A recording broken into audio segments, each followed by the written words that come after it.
Welcome to the ultimate metal drum fill tutorial.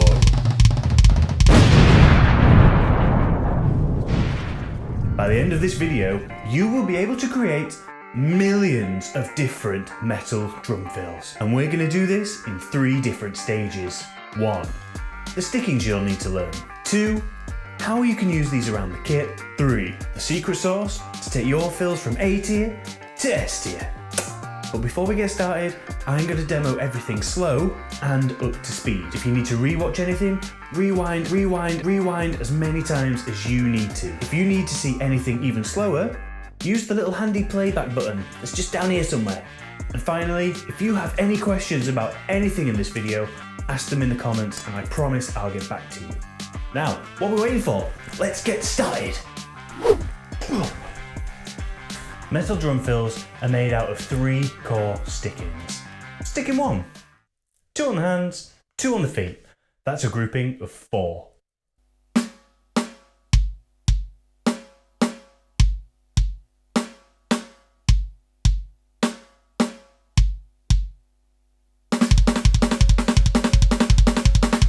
Sticking number 2, 4 on the hands and 2 on the feet.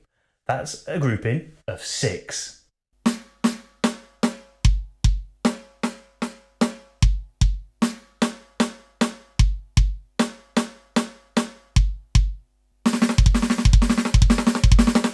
And sticking number 3 is 4 on the hands and 4 on the feet.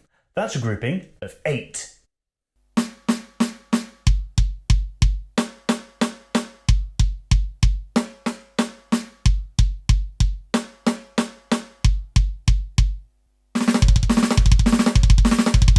Firstly, you need to practice all of these until you feel comfortable at higher tempos. It is important to focus on the consistency and the power as you're playing these. At the end of the day, that is what makes metal drum fills so epic, being able to play incredibly fast with incredible amounts of power.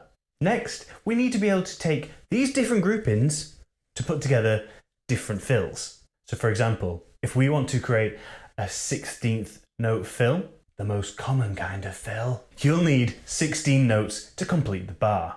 So we just need to pick enough notes from our 3 different sticking groups to make those 16 notes. And this principle applies to any type of fill you're trying to make. A 32nd note fill, a 16th note triplet fill, a 32nd note triplet fill. Let's go do some math. So for the first example, I could just do the first sticking 4 times in a row.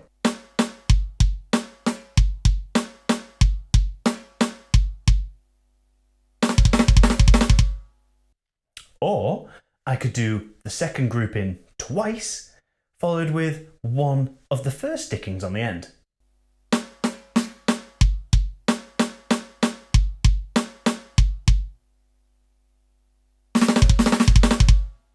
Or I could do 1 group of the third sticking with 2 groups of the first sticking on the end. That's a lot of 1, 2s and 3s, third, first and seconds.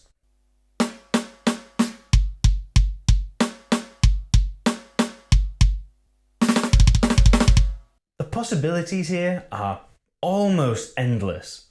As long as you can add up to the amount of notes you need in the bar, you can do pretty much anything. The final thing is to make sure you go away and you practice building these different combinations together and just work them all out, play them up to tempo and have fun, be creative. Now we know how we can create a ton of different stickings.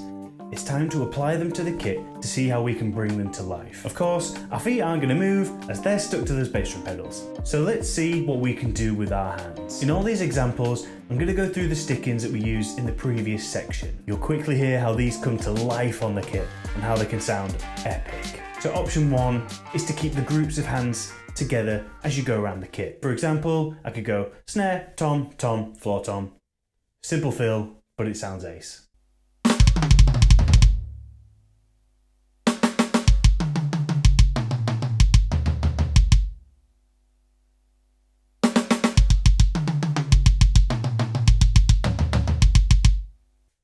Option 2 is to split your hands across multiple drums. So for example, I could have my right hand on the snare and my left hand on a tom, or I could have my right hand on the floor tom and my left hand on the snare. Check this out.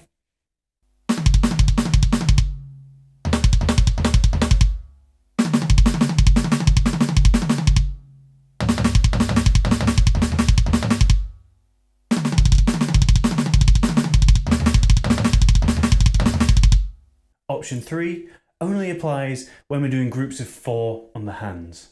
We can split the 4 in half, so for example we could do 2 on the snare, 2 on the floor tom, or 2 on a high tom, 2 on the snare. Check this out.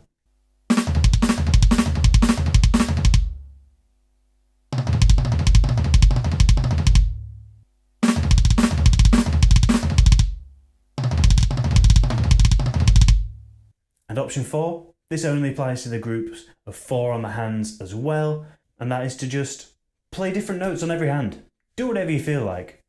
So for example, you could do snare, tom, floor, tom, or floor, tom, snare, tom. These sound really cool. Check them out.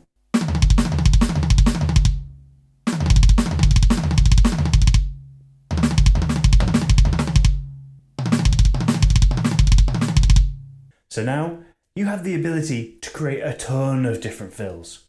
You have all the stick-ins from the first part, and you now have a multitude of ways you can apply these to the kit. Yeah! But wait, there's more we can do with this. Next, we need to add in a little bit of that secret sauce to turn these fills up a notch. You wanted to go the extra mile to blow people's minds. Here is the secret sauce. First, let's add some cymbals. There are 2 main ways to do this. The first one is to take the first grouping we did, and instead of play the hands one after the other, put them both together, put one hand on your snare and one on a cymbal. This will create a tiny gap between the hands and the 2 feet, but that's fine. No one will notice when this is up to tempo.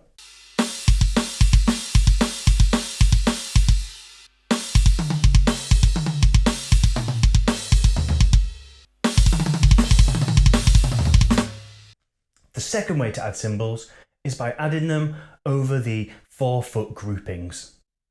The easiest ways to do this is add a cymbal to the first, or the first and third, or all 4.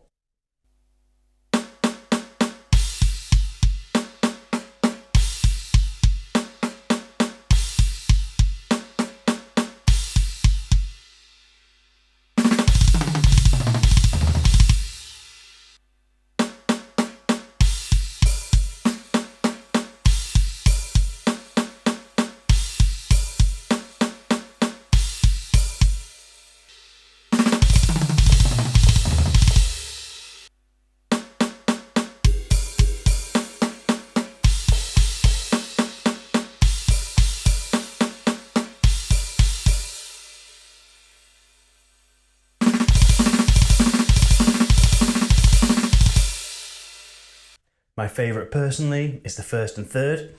Sounds ace, and it gives your hands a little bit of a chance to break. Ready for that next big section. Okay, time for the final bit of sauce. This one sounds simple, but it's not.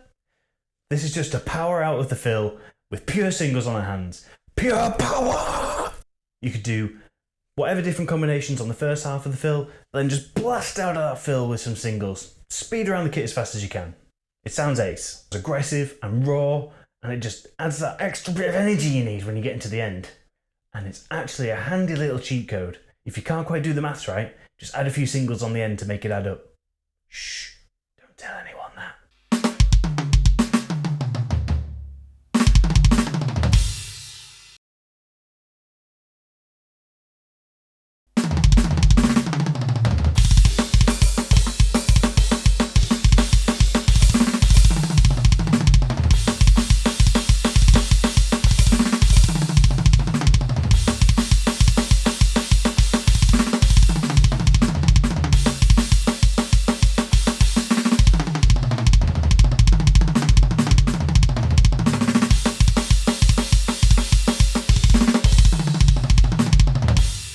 Now you have the tools to create unlimited metal drum fills.